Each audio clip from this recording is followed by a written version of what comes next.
It is Thursday, the 16th day of September 2021.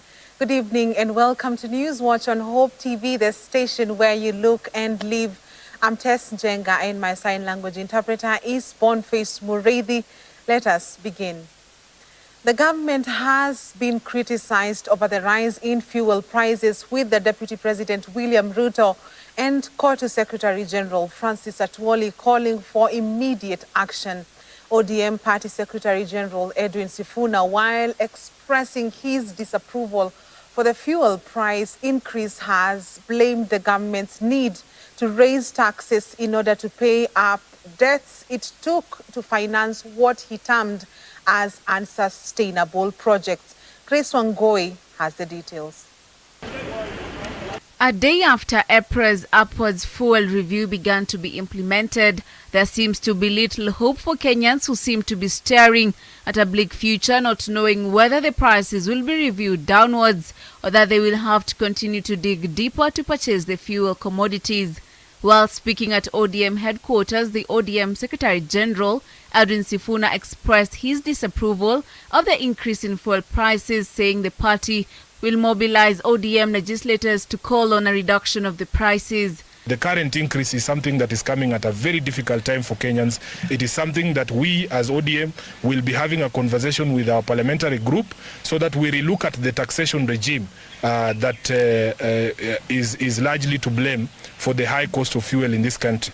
The truth of the matter is that the government needs to raise money for the various programs and for the various debt that it has taken to finance infrastructure projects. And this is what we have been warning Kenyans from a very long time ago, that in fact we need to have a regime of sustainable debt. That in fact when you cheer on these big projects, infrastructure projects that we warned were not going to be sustainable, then you are setting yourself up for this consequence.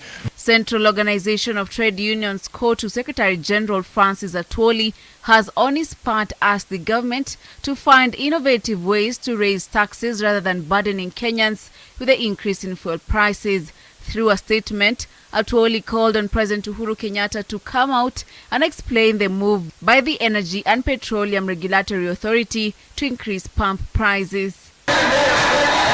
Deputy President William Ruto, while addressing delegates from Kandara constituency, called on the Ministry of Energy to work with relevant bodies and parliamentary committees to address the matter before it escalates. At the same time, Ruto said he was ready to reconcile with his boss as asked by Catholic bishops on Wednesday, saying he was ready to do so without any conditions.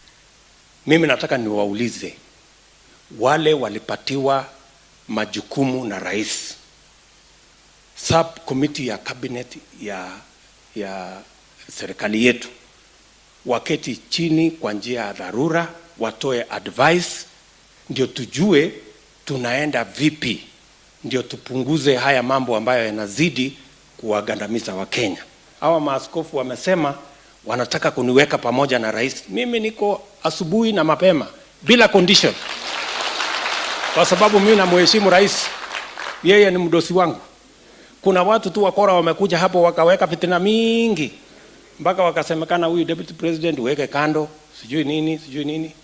Kerosene prices were raised by 12.97 shillings per litre from 97.85 shillings to 110.82 shillings, while the cost of diesel per litre spiked to 115.60 shillings from 107.66 shillings, and a litre of petrol costing 134.72 shillings, rising from 127.14 Kenyan shillings.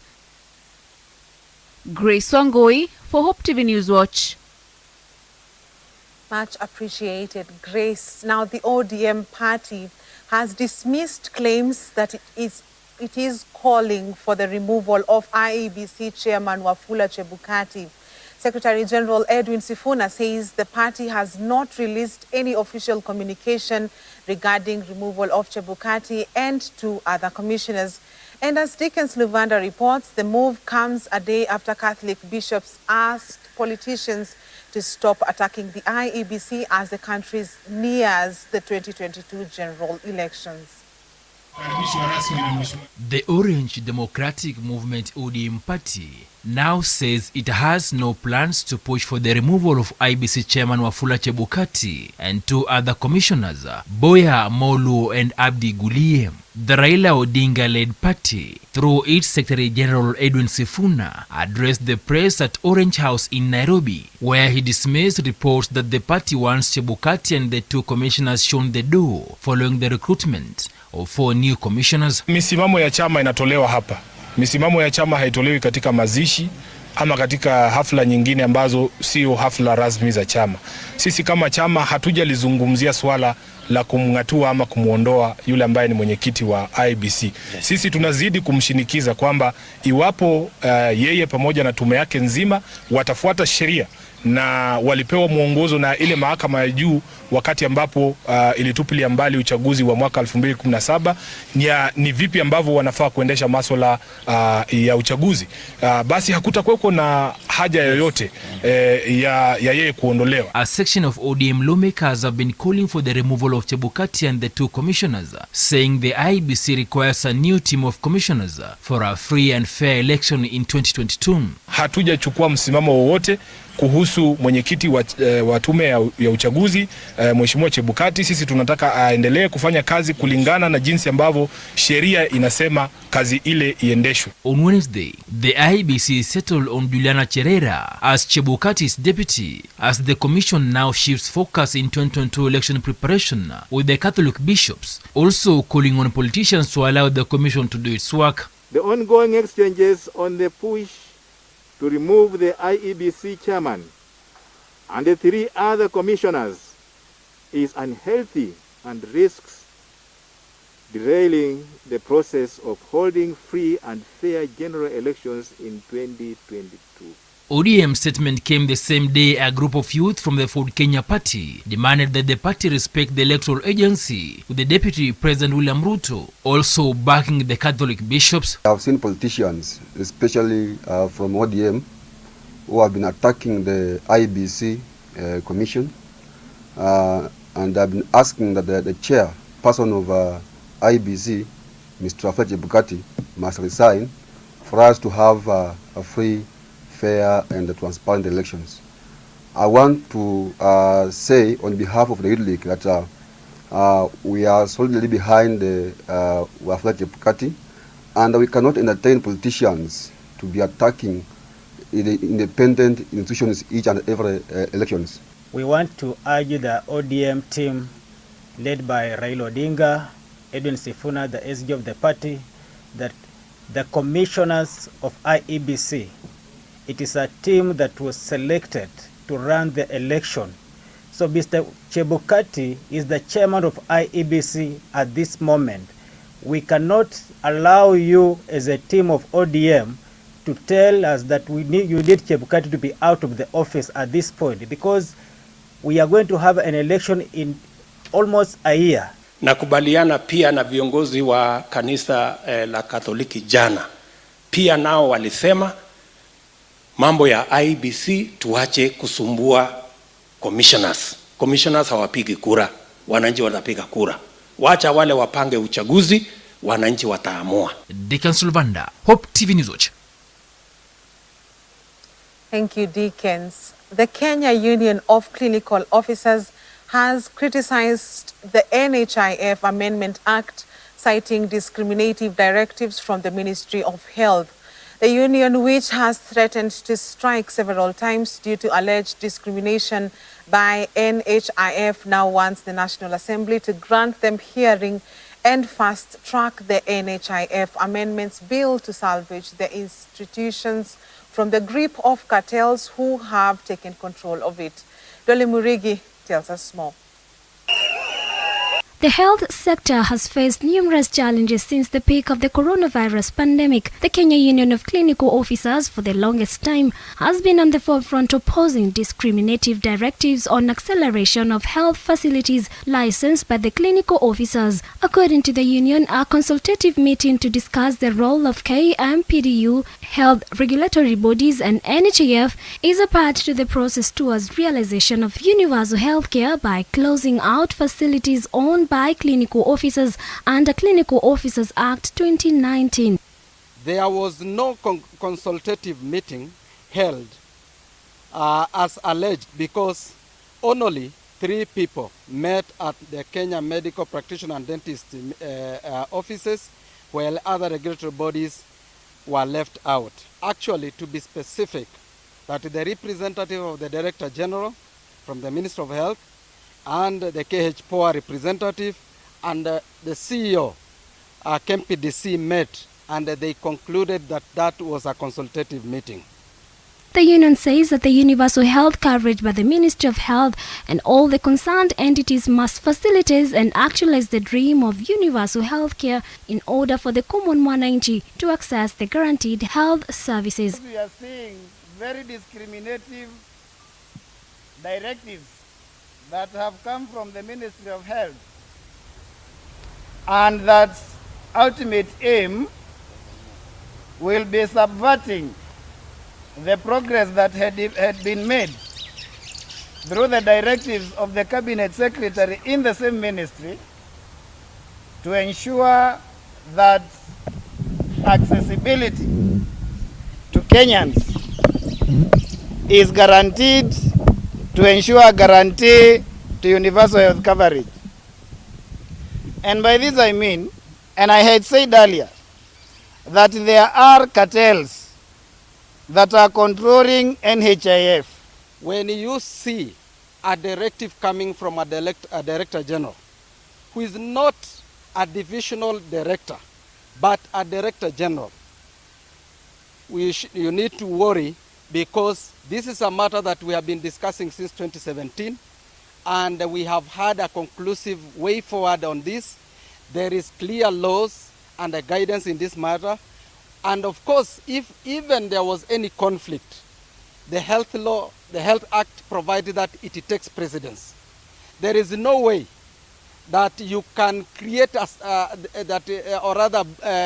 state like the Health Act is subservient to the KMPDC Act. Kenya Union of Clinical Officers say that its members are being asked to register with the Kenya Medical Practitioners and Dentists Board for patients seeing them to get NHIF services. As a result, the officers threatened to strike, arguing that the Clinical Officers Council COC is their regulatory body. Barua ya mkurugenzi mkuu katika Wizara ya Afya inajaribu kusema kwamba vile vituo vya afya ama clinics ambazo zimeandikishwa chini ya other regulatory bodies kama clinical officers ama ile chama cha kuregulate maafisa tabibu, wale ambao wamerejistiwa huko hawatapewa ama hawatakubalika kubenefit ama kuona wagonjwa ambao wako na NHIF.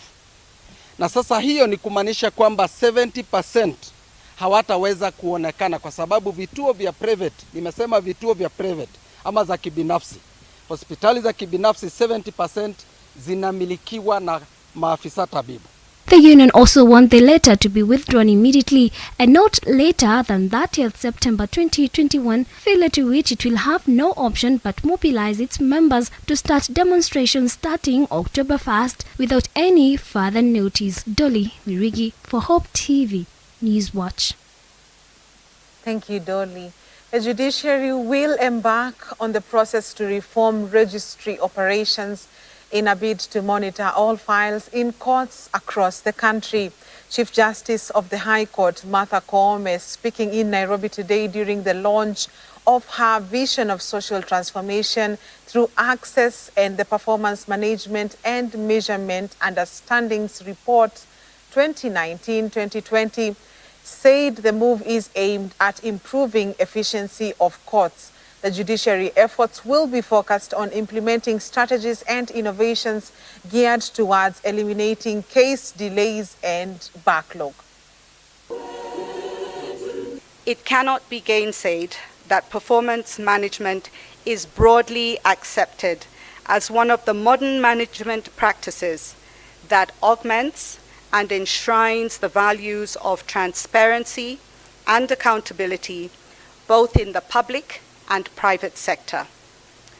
By now, we all appreciate that in judiciaries across the world, A key percept of enhancing service delivery and improving administration of justice is through application of the international measures of court excellence. The Constitution in its values, principles, and rules reflect the desire by Kenyans to break with our country's past, which, as we all know, was an authoritarian governance and an equal society. Thankfully for our Constitution, it strikes logically and paves a different path of creating a democratic, accountable, participatory, and equal state and society. It is the social transformation foresight of the Constitution that informs this vision for the judiciary, and we have christened it social transformation through access to justice, otherwise STAJ, STAJ. It is a vision born out of the reality that justice is cross-cutting and is a natural desire, a legitimate expectation of every person to be treated justly and to treat others justly.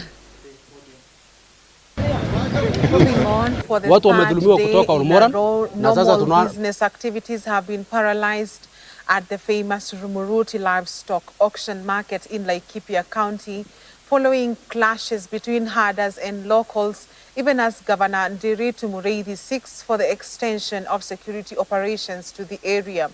Earlier in the week, angry residents stormed the market and flashed out herders who had brought their livestock for sale during a mini market day. Governor Nderitu called on the government to deploy a section of the multi-agency security team that is carrying out operations in Olmoran to the area to avoid a replica of what happened in Olmoran. Watu wamedhulumiwa kutoka Olmoran na sasa tunaona imeanza kuingia Rumuruti. Ukiangalia Rumuruti huku wakati ile mambo ilikuwa mzuri, mifugo ilikuwa mingi sana hapa hivi. Haungeweza kuona mtu. Hapa kungekuwa na mbuzi zaidi ya 1500. Lakini sasa ukiangalia ni mbuzi moja moja. Na watu wanaogopa pia kuingia hapa kwa soko. Shida ni sisi wafugaji vile tunaingisha ng'ombe kwa shamba yenyewe. Na serikali wameshinda kutatua maneno kabisa. Juu hii kesi ya Marua imekuwa kwa muda mrefu sana. Na sasa ukiambia mtu atoe ng'ombe pale kwa shamba, inakuwa ni vita na kukatakata. Na ukiona kati watu wanakuja kuandamana ama kutafuta suluhisho, wakubwa wetu waonekani, hakuna mtu anaonekana. Serikali waonekani. Wakati furugu imeanza kufanyika ndio unakuta wanakuja kuonekana kwa watu. Ukosefu wa usalama huu umeleta chini mapato ambayo kwa kawaida tunapata kama serikali katika soko ile, na pia mapato ambayo mwananchi anayapata anapofanya biashara area hii, kwa sababu siku ya soko fedha nyingi zinabadilisha mikono huku, zaidi ya milioni kwenda juu. Kunapokuja wale wafugaji wanauza mifugo yao na wanaweza kununua chakula, na pia wale wanaotoka mbali wananunua mifugo kutoka sehemu hii. Kuna mazungumzo yanaendelea hapa katika ofisi za mkuu wa wilaya ama ukipenda DCC, na mimi pia najifikisha hapo, wazee wa jamii ya Wakikuyu, wazee wa jamii ya Wasamburu, kwa sababu tungependa suruhu.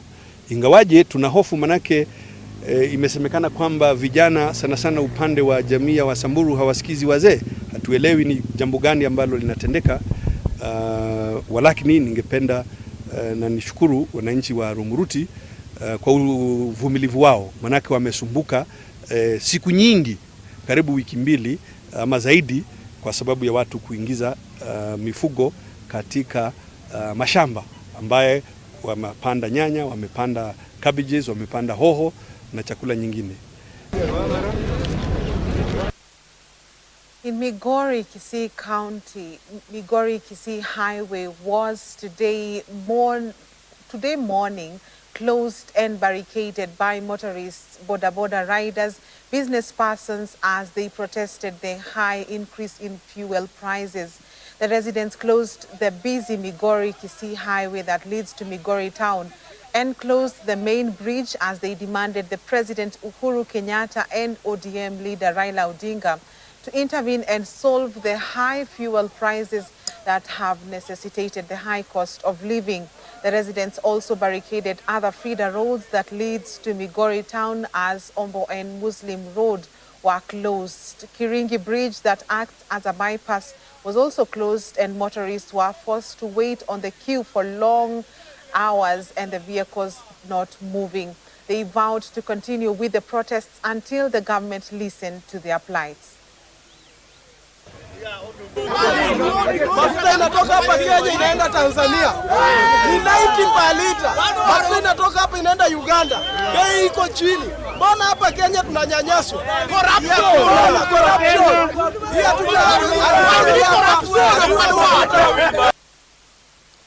And on the Hassan Wario story, Hassan Wario, the former sports cabinet secretary, is now off the hook after paying the sum of 3.6 million Kenya shillings as a fine following his case of abuse of office.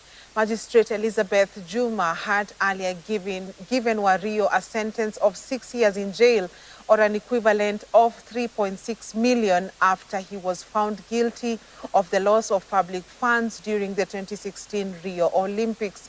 Meanwhile, former Olympics team leader and ex-NOC official Stephen Soy has been fined 105 million Kenya shillings or is to serve 12 years in prison.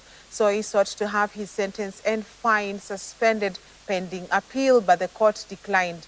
He faces 3 counts of abuse of office and 3 counts on willful failure to comply with applicable procedures and guidelines relating to management of public funds.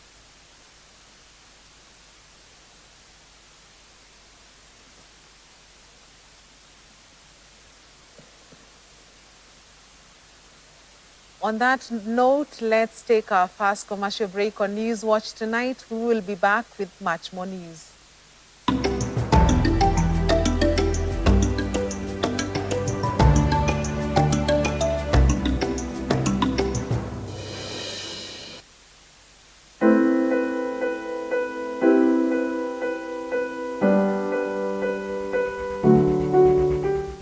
To some, parenting is an incident. To others, it's a choice. And still to others, parenting is entirely a responsibility. Meet the man who took up the challenge all alone. In the society today, the contrast is constantly between responsible single mothers and deadbeat fathers. Give them a listening ear. It's important for the father to be there for the children. As the society judges those it terms irresponsible, here are the fathers who've beaten the odds, the ones who've defied the norms to parent alone. Raising also 2 boys as a single dad, it's tough.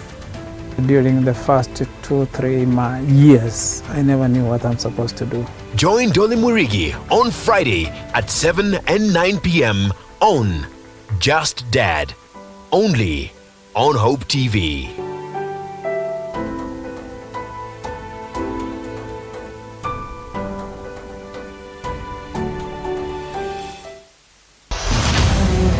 This week on Turning Point. You know, the best thing you can do to keep from ever worrying about falling away is to keep growing in your faith. Isn't that true? You know? And the Bible says in 2 Corinthians 13:5, examine yourselves to see whether or not you are in the faith. The most important thing you can ever do if you have any doubts is to make dead sure you know there was a time when you accepted Jesus Christ as your Savior. Sometimes people say to me, oh, Pastor Jeremiah, I've been a Christian all my life. No, you haven't. You know, suppose I came and asked you, when were you born physically? And you said to me, I've been born all my life. No, there was a day when you weren't born and you got born, right? And then when you got born, you became a living person. There was a day when you weren't a Christian and then you accepted Jesus Christ and you were born again. That's this week on Turning Point by Dr. David Jeremiah.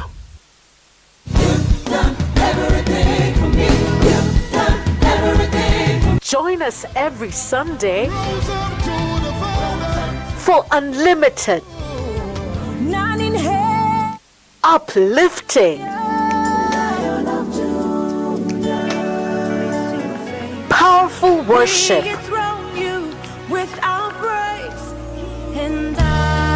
Only on Extended Worship.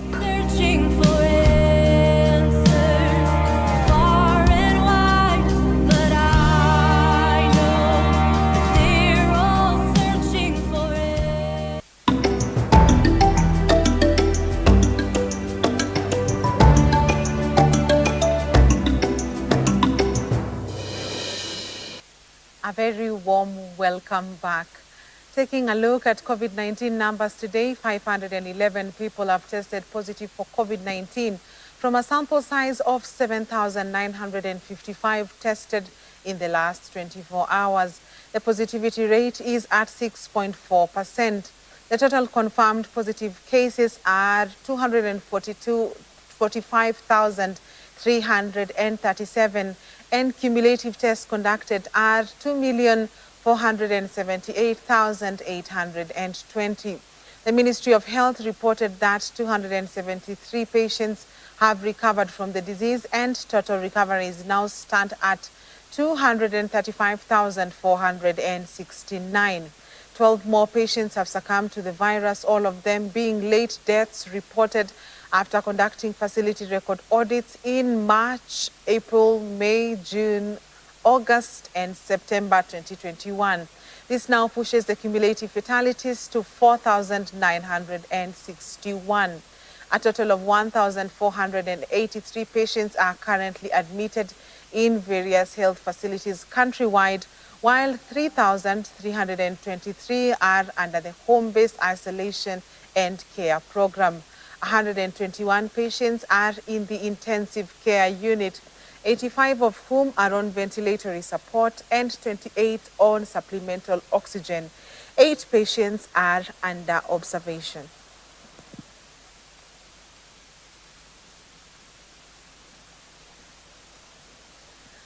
At least 4 million children across 14 counties are set to benefit from the national school-based deworming program jointly implemented by the Ministry of Education and the Ministry of Health with technical assistance from Evidence Action. The 14 counties are Narok, Nyamira, Kisii, Migori, Busia, Siaya, Kisumu, Homa Bay, Lamu, Tana River, Kilifi, Mombasa, Kwale, and Taita Taveta counties. Speaking during a deworming exercise at the Star of the Sea Primary School in Mombasa County, Dr. Andrew Mulwa, Acting Director of Medical Services and Head Directorate of Preventive and Promotive Health at the Ministry of Health, said deworming treatment not only improves the health and concentration in school for children, but can also set them up for a brighter future.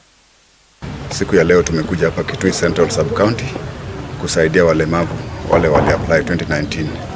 Tumekuja kuwasaidia na vifaa tofauti kama tailoring machine, baba toolkit ya kinyozi, carpent toolkit na kadhalika.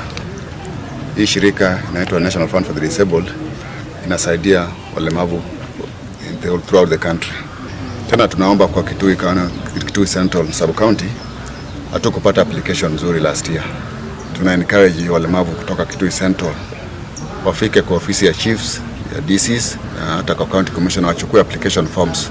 Sasa tumekuja na application forms ya blue tumeacha. Hii shirika pia inasaidia apart from kusaidia kwa vifaa kama hizi.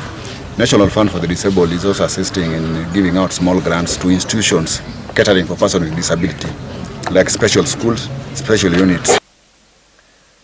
The government, through the Ministry of Health, has started a surveillance exercise of elephantiasis in the coast region, targeting residents of Kilifi, Mombasa, Lamu, Tana River, and Taita Taveta counties after administering drugs for the last 5 years to entirely ensure 0 cases. Officials from the Ministry of Health are targeting school-going children in these counties who represent a larger population.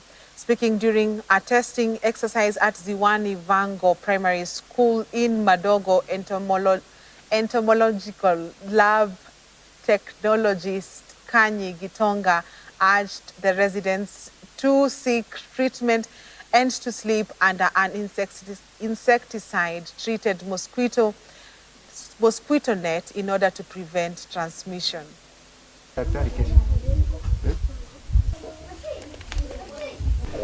Ugonjwa huu husababishwa na mbu.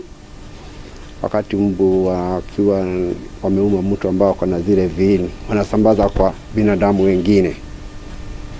Hapa ule ulikuwa mkoa wa Pwani zamani, ambao na counties tofauti. Tana River ikiwa pahali tupo county ya Tana River, kuna Kilifi, tukielekea Mombasa mpaka Kwale. Huu ugonjwa umekithiri pale. Lakini kwa miaka kama 5 hivi iliyopita, kuna madawa imekuwa ikisambaziwa wananchi. Miaka 5. Kwa hivyo ni kumaanisha kuwa kama watoto ama jamii wote kama wamesha kunywa yale madawa kwa miaka 5, ugonjwa umeisha. Na ndio tuko hapa kwa sasa tuweze kujua kiwango cha ugonjwa kimeisha baada ya kunywa madawa kwa miaka hiyo 5 ama kukoje. Challenges hapa, unajua Tana River ni fast, ni wide sana, distances from one school to the other. Hiyo ni changamoto moja. Lakini accessibility ya mashule, kuna uhamasisho kutoka kwa Wizara ya Elimu na Wizara ya Afya wameshikamana pamoja. Kwa hivyo tukienda kwa shule, Wizara ya Elimu inatuwazilisha ndio tuweze kupata wakati wa kuweza kupima wale watoto wa miaka kama 6 and 7, sababu ndio tumesema dawa imekuwa ikinywa miaka 5. Kwa hivyo ni kusema wale wa miaka 6, miaka 7 hawataki kuwa na ugonjwa kama wamekuwa wakikunywa zile dawa. Na ndio tunakuja tukienda kwa kila shule tunatoa fingerprint, kile damu kidogo kama vile watu hutolewa ile ya malaria, matone kadhaa, na tunatumia kifaa maalum cha kuweza kutambua kama ugonjwa uko kwa mwili, ambacho result zake, majibu yake yanatoka baada ya dakika 10. Kwa hivyo kama mtu anaweza kuwa na ugonjwa, dawa zipo kwa sub county zote, wako na madawa na hospitali ziko na madawa, na majibu ni pale pale. Meanwhile, youthful aspirants from UDA drawn from all the 85 wards in the 17 constituencies from Nairobi County have come out to express the need for young leadership in the coming elections in 2022.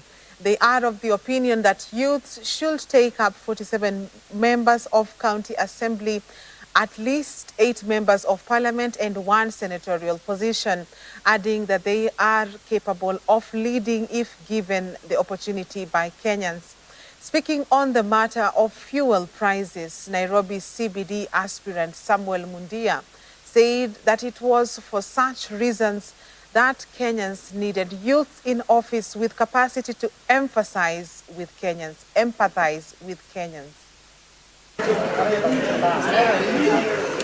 It has come to our attention that we have been sidelined over the years in parliamentary positions and not being considered as capable leaders, and that should come to an end. Inasmuch as it pains to see that we are not being considered leaders, it's actually true that some extent we do not show that we are able to manage them.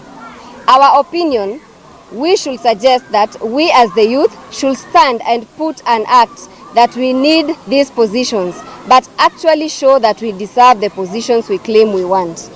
The youth of this time round want to be the change that they've always said. Because for the longest time, we've been told we are the leaders of tomorrow. But we came to a realization that the leaders of tomorrow are those who take action today to safeguard their future. And therefore, that's why we are saying, as youth, if we are united, we can be able to achieve the change. But divided, we fall, united, we stand. And we need to elect people who have the interests of the people at heart. That's why we're having this conversation, that the young people need to be there. And UN Women have embarked on a campaign to help women aspiring for various leadership positions to break cultural barriers that have denied them from clinching elective posts. The organization on Wednesday brought together women and men who are keen to ensure women are represented in the elective seats in Lodwar. UN Women champions gender equality and seeks to ensure that women and girl rights are upheld to ensure they realize their full potential. UN Women member Lucy Madenge said the organization has funded a number of organizations, including Kenya Women Parliamentary Group Association, to help break the cultural barriers in preparation for the upcoming elections. For this particular meeting here, we are here we have partners, we have given some partners money, the KEWOPA, Kenya Women Parliamentary Association, to do some work here on breaking the cultural barriers and also ending violence against women in preparation for electoral process that is upcoming in 2022, just to make sure that the ground is conducive for women to participate in political leadership and decision making, so that you can see if there are areas where we need to do better, what we can do, we can improve, just to ensure that we have a difference in 2022. Na KEWOPA amefunza wamama namna ya kushikana wao kwa wao, wamama wenyewe. Wamefanya hata women advocacy, whereby wamama sasa wako tayari kwa upande wa siasa na kwa nafasi yoyote ambaye mama anahitaji kwa eneo la Turkana. Kwa sababu tayari tumejiset, tukatana gavana mwanamke. Tunataka tu wao wangangane, by the time wako katika hali ya kungangana, sisi tunachupuka kwa sababu tayari tuko na gavana. The Nairobi Regional Commissioner James Kianda has called upon national administrative officers and security personnel officers in Nairobi region to be on alert as the country gears towards elections to avoid incidences of conflicts.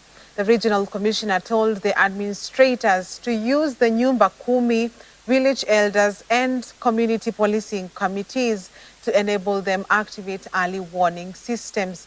They are ready to operate within their jurisdictions to avert conflict early enough.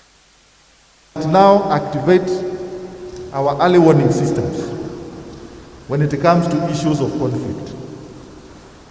And where there are directives that have been given, we must be very ready. We must be alert at all times to make sure that we adhere to the regulations, we adhere to the directives given, and we ensure we operate within the limits so that we avoid a situation where we are likely to bring the region into conflict.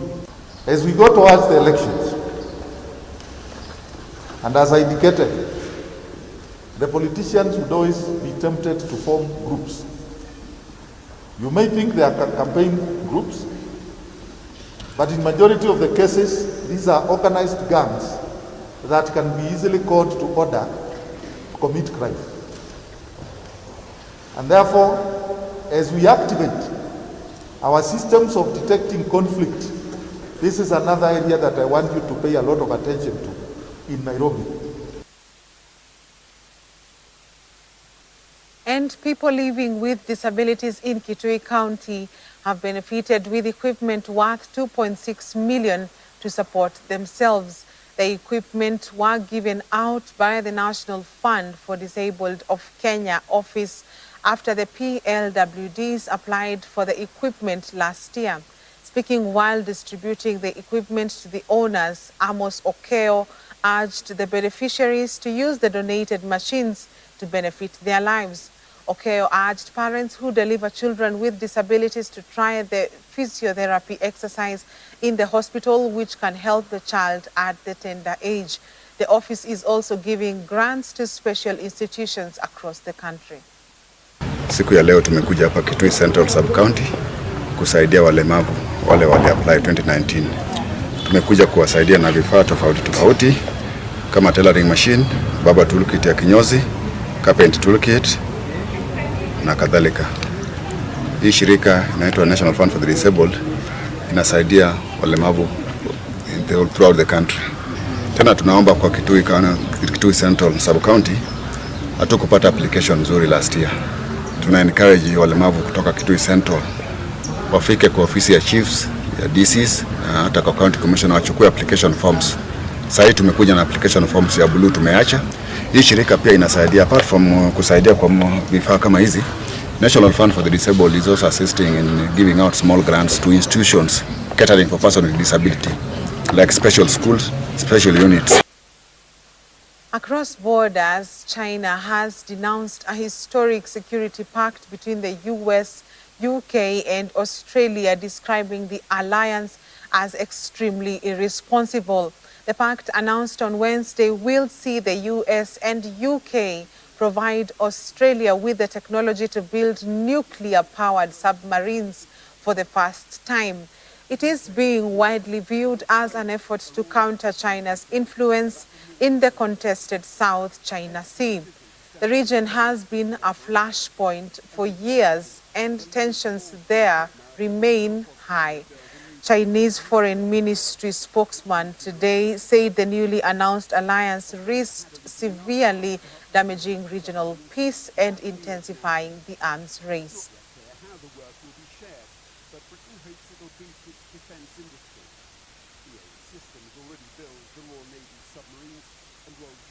Let's take another commercial break. On News Watch tonight, business news is coming up.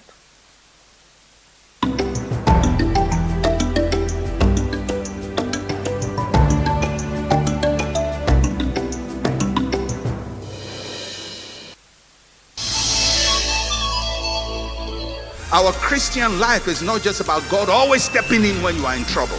But sometimes you need to go through the valley of the shadow of death, and God will say, angels, stand away. He must go through that. She must go through that. Because out of this would come something greater and more beautiful.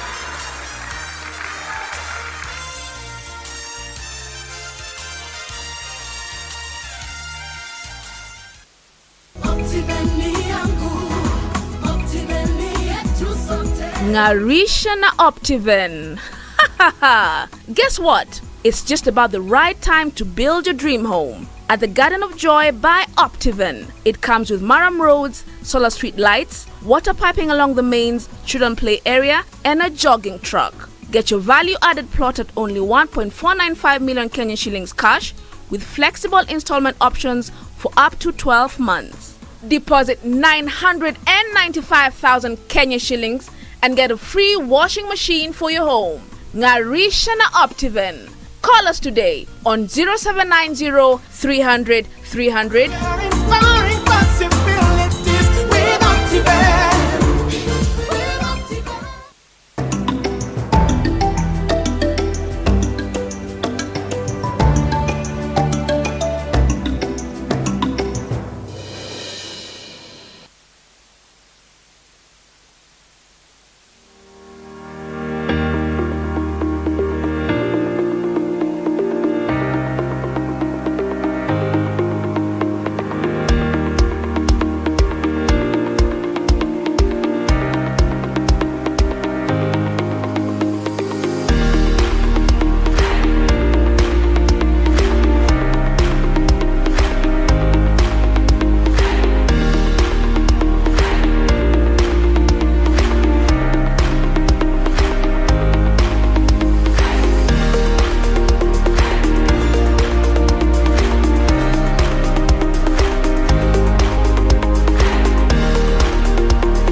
And we continue with business. Government spokesperson Colonel Cyrus Oguna has called on Kenyan youth to embrace online jobs, which he said had increased due to the COVID-19 pandemic.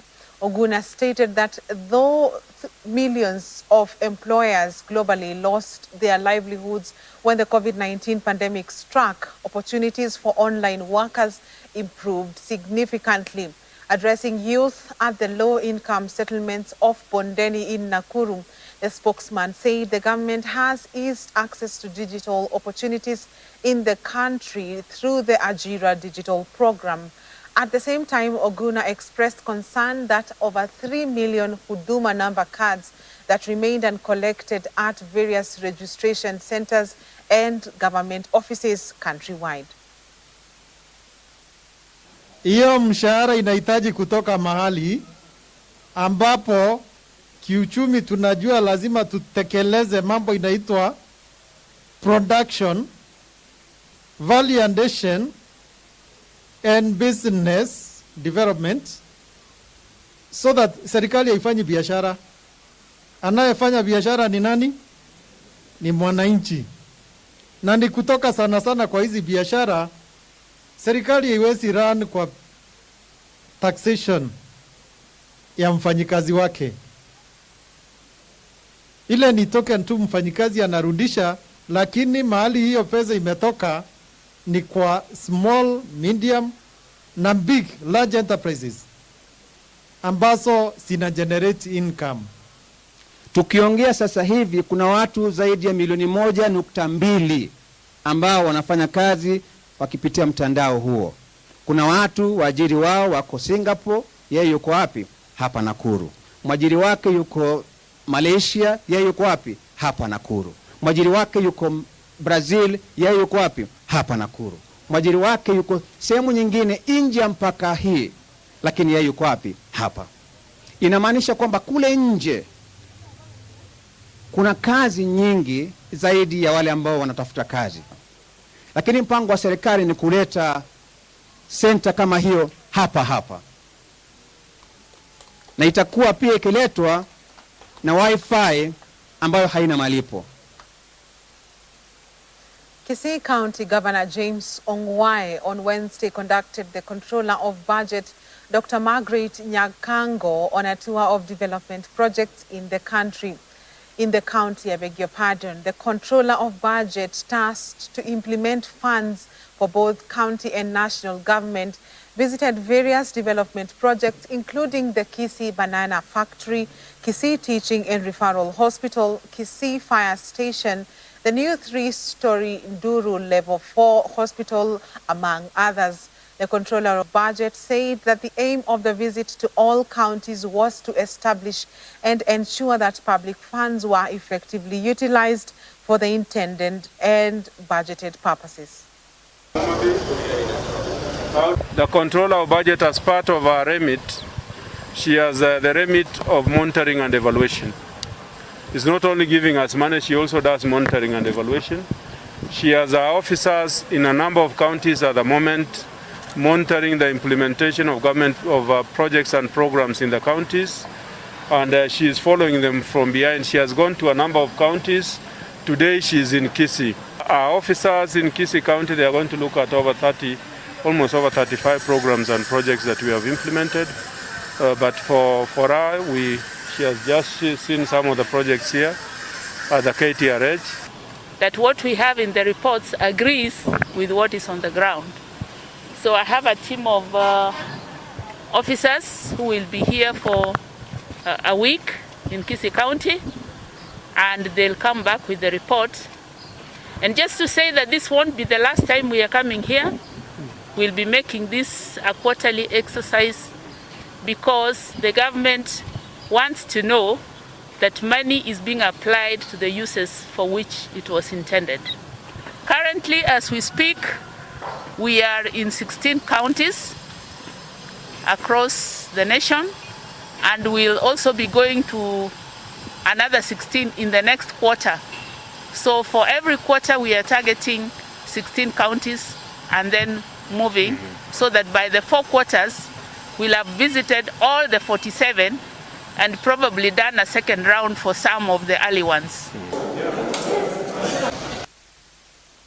Taita Taveta Governor Granton Samboja has said that there is need for partnership for the county government and stakeholders to ensure the county achieves desired vision in industrialization and infrastructure. Speaking at his office in Mwatate during the signing of an MOU between the county government of Taita Taveta and the Kenya Institute of Highways and Building Technology, Governor Samboja lauded the partnership, adding that it will equally address the issue of youth unemployment.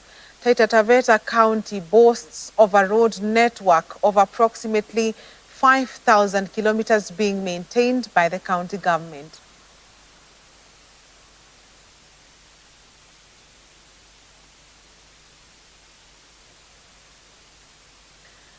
Let's go on our last break on News Watch tonight. We'll be back with sports news.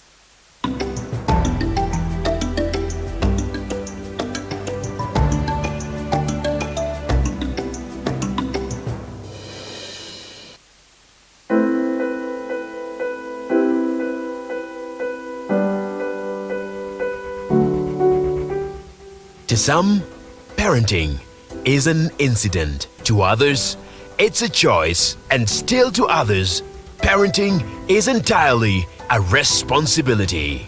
Meet the man who took up the challenge all alone. In the society today, the contrast is constantly between responsible single mothers and deadbeat fathers. Give them a listening ear. It's important for the father to be there for the children. As the society judges those it terms irresponsible, here are the fathers who've beaten the odds. The ones who've defied the norms to parent alone. Raising also two boys as a single dad, it's tough. During the first 2-3 years, I never knew what I'm supposed to do. Join Dolly Murigi on Friday at 7 and 9 p.m. on Just Dad, only on Hope TV.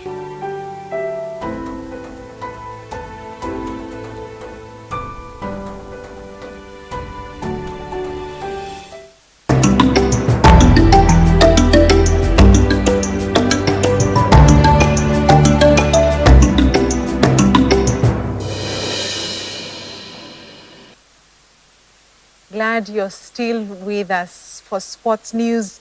Harambee Stars coach Jacob Ghost Mulee has come out to clear the air on his departure as the head coach, stating that he has left due to personal reasons. Ghost has stated that he decided to resign due to the state of his brother's health, adding that he was having a difficult time and believed that he could not carry out his coaching duties effectively. Mulee, who is also a radio presenter, said that he would be doing the country injustice if he had remained to be the head coach, yet was battling personal issues affecting him. This comes after Mulee called it quits on his role as the Stars tactician last evening, alongside his assistant Twahir Muhyiddin and goalkeeper coach Hagal Azande with immediate effect.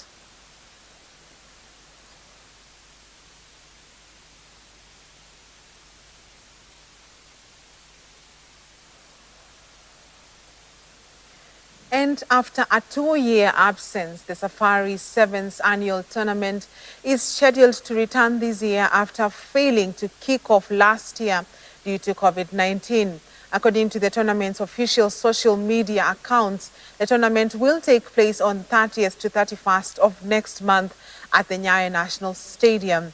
The 2020 edition was cancelled due to the COVID-19 pandemic, which forced rugby to be suspended from March 2020 to February 2021.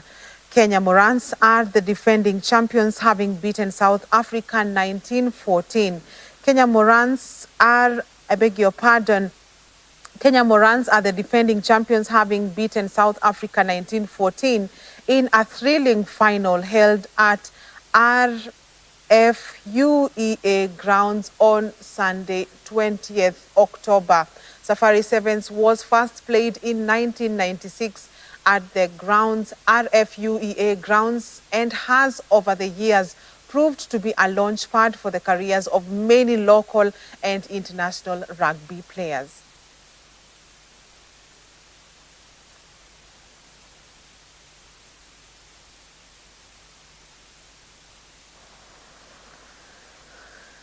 And that's where we wrap up Newswatch tonight. On behalf of the whole team, thank you for watching and your valuable company. I'm Tess Jenga, and my sign language interpreter is Boniface Mureithi. Have a good night and be blessed. We leave you with the weather forecast.